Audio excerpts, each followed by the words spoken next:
Welcome to the Fit and Healthy Denver podcast, where we discuss all things revolving around health, fitness, and wellness in the amazing state of Colorado, so you can get behind-the-scenes information from industry insiders, special events, and more. Coming up is our host, physical therapist and strength coach, Dr. Jamie Beauvais. And here we go. Foam rolling. Is there anything else in health and fitness that so many people have such a love and hate relationship with it? I think some of the issues is we don't really know a lot about foam rolling, or most people don't. And I think there's a lot of preconceived notions, and there's a lot of thoughts, and there's a lot of things thrown out there that people don't fully understand. So this little mini-sode is all about foam rolling and everything you need to know. So let's get started. Foam rolling, what does it do? So foam rolling relieves tightness, it increases range of motion, it can help with pain, can help with soreness after exercise, and helps to speed up sports recovery. So there is a lot of talk out there about that foam rolling is kind of blasting away knots and adhesions in the muscle and the scar tissue. That may or may not be true. We don't necessarily know that. When they've taken what we thought were like adhesions and knots in cadavers and tried to identify them, they weren't there. So adhesions and some of those scar tissues and knots are something that's more in the living body and you can't really find. So they're probably not breaking up adhesions or scar tissue. And so why is that important? I think the reason that's important is because if you are breaking up scar tissue and you're knocking out adhesions, then more is better. And the harder you go, the more you would break up the knots and adhesions. So knowing that you're not doing that will prevent you from overdoing it with your foam rolling, or at least potentially. And I think words matter, and we need to use the right terminologies and the right explanations to help people have the right idea about how to go about foam rolling. All right. So next, how does foam rolling work? This is really interesting because we have some ideas, but truly we don't really know. We know it increases range of motion and helps with pain, but we don't truly know exactly why it works. The best thing I've read is what's called diffuse noxious inhibitory control. A little bit of a mouthful, but let me break that down for you. So what that is when you are foam rolling and you think in your head, this is going to help. Hey, this is a little bit hurtful, but I know it's going to help me in the end. Your brain believes it to be beneficial, therefore it will downplay your pain regulators, making you feel less pain afterwards. When you feel a little bit less pain, you can improve how you move. That's kind of the best theory about why it works. Now, there probably are some other things going on there. Foam rolling is a form of self-myofascial release or self-massage, and it helps the skin and the fascia and the muscles. They kind of lay on top of each other, almost like layers, and it helps those layers to slide and glide over each other and increases the blood flow to those areas, and that probably helps with movement as well. So how can you foam roll, or what's 3 ways you can foam roll? There's a lot of different ways, but one way is just up and down the muscle, moderate pressure on the muscle, just kind of controlling with your body weight in most places. Pin and stretch. So you find that knot. Let's talk about your quads. So the first one being up and down the muscle, you're just rolling up and down your quads, let's say in your stomach, and you're using your body to go up and down that muscle. Next one, pin and stretch. So you're rolling up and down your quads. You find that one spot that really kind of is quite a bit more tender than the rest. You keep your pressure on that spot, and then you bend your knee. So it's pinning the tissues, and then you stretch the rest of the tissues as you move your knee. This is a massage technique, just modified for foam rolling. Can be very effective at forcing that sliding and gliding I was telling you about to be more effective. The next thing is slow holds. Slow holds, you just go up and down, you find that knot, and then you just hang on it. So you just let your body weight go into that tissue, and you almost just want to think about that foam roll kind of sinking into the tissue slowly, and you just hang out, 10, 20 seconds, let it relax, then move up and down on it again, find a new spot, and then repeat. So there are different ways to do it on the spine as well. So let's say you're doing it on like your mid-back, on how to get one joint to move and just kind of stop on one joint, then you move the next joint above it, kind of over and around the foam roll, and that works very well for the mid-back. So what are the best areas to foam roll? Mostly the soft tissues, like the IT band, where the IT band blends in with the quads, um, and where the IT band blends in with the hamstrings, kind of on those diagonal lines. That's really effective. So soft tissues and muscles are really the best areas to foam roll on, with one major exception: the joints of the middle back, like I was just telling you about in the spine. I think that's actually the best place to foam roll and the most effective, really at gaining a lot of mobility. And it just feels great, just to kind of go up and down, have that stiff back, and then all of a sudden your back's feeling a little bit looser and you can move better. That's a really great place. And when you can loosen that mid back up, it takes pressure off your neck, it takes pressure off your low back, it takes pressure off your shoulders. It can be a really effective way at just hitting one area and improving a bunch of different areas. So, how intensely should you foam roll? Does it need to hurt? No, absolutely not. Really with this, you want this to be of moderate intensity, I would say. Like that, like sometimes when you're going on those trigger points, like in the quads, for instance, maybe 4 out of 10 discomfort, but you don't really want to be pushing it into that 7 or 8 range. It's not necessary. I told you earlier, we're really thinking about, this is really an effect on the nervous system, having the nervous system calm everything down so that you can move better. And the opposite will happen if you push it too hard. If you push it too hard, what's going to happen is that pain intensity is going to get up, let's say 6, 7, 8.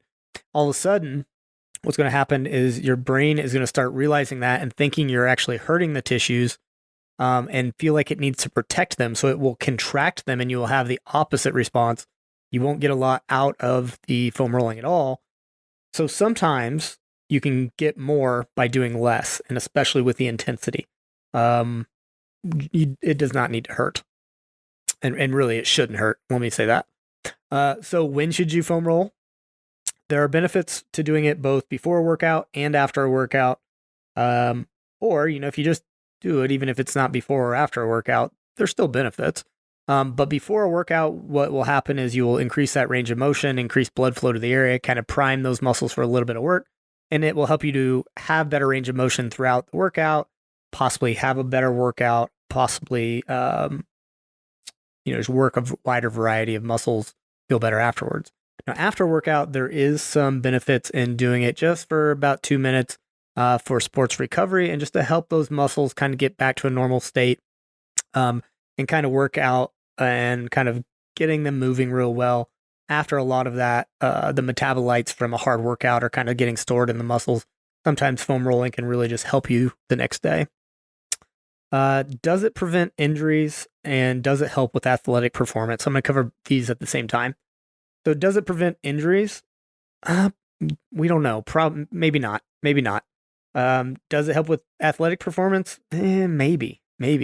Some things say yes, some things say no. If it does help, it's very minimal. And so these seem a little bit strange. Like, does that make sense, or is this surprising?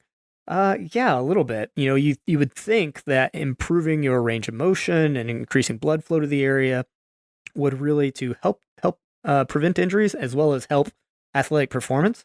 But kind of the jury is out there a little bit, and it kind of very small to modest effects if it does. But I think some of this just it's not able to be fully tracked well, because if you think about when you are typically injured, let's think about the extremities, for instance. It's typically when you go into a larger range of motion than your body's mobility is ready for. So if you can improve your mobility over a long period of time, similar to what you do with foam rolling and stretching, at least in theory, you would think that it would prevent injuries. Does it improve athletic performance? I think we may need to define what athletic performance is. Things that need a wide variety of mobility. Let's say gymnastics or dancing. If you can improve that mobility with foam rolling, very possibly. If it's something that doesn't need a wide range of motion, yeah, maybe not. Yeah, maybe not. So, yeah. So, there are a lot of foam rollers out there that look pretty mean and ugly, and they've got big knobs sticking out of them and mean little pokey things everywhere. Do all the knobs and all the pokey things make a foam roll better? Probably not.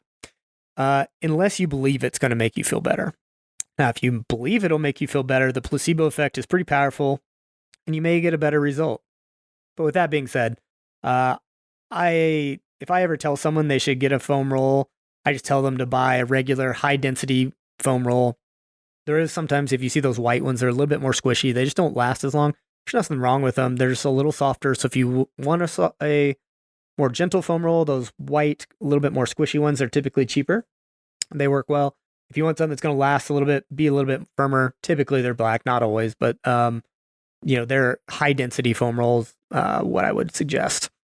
I don't necessarily suggest getting those with the big knobs and all the ugly stuff on it. I don't think it really helps a lot more. Now, there are some foam rollers out there that have that vibrate or that have ice and cooling things in them. They might give an extra advantage as they do work on some mechanical as well as hot cold receptors in the skin and the fascia. But honestly, we don't know that. From personal experience, I like the feeling of the vibrating foam rollers, but I can't say it's necessarily giving a better outcome. Try them. If you like it better and you think that maybe because you like it more, you would use it more frequently, then maybe that way it could help. Can you foam roll too much? Yes, you can. So I have had patients come in before and kind of ask hey, what's going on? What are you doing? And they're like, well, I foam roll for 30 minutes to one person was foam rolling 2 hours a day. And I was like, that is crazy. If you foam roll too much, you can bruise your body. And yes, you will feel discomfort.